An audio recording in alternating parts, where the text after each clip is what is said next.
Siamo sul Venda e alle mie spalle inizia il sentiero per il monastero degli Olivetani.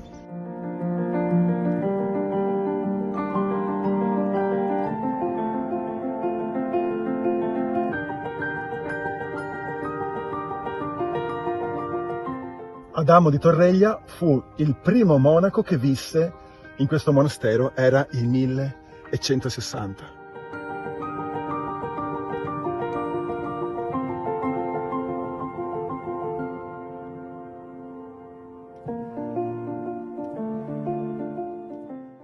Ma qui le messe le fanno solo il venerdì? Il primo venerdì di ogni mese.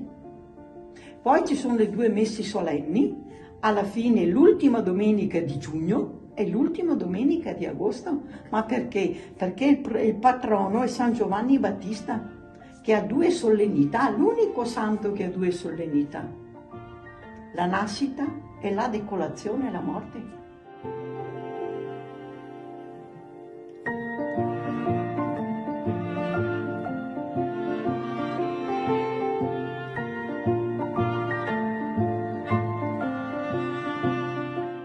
E dal monastero degli Olivetani il nostro buongiorno mattino.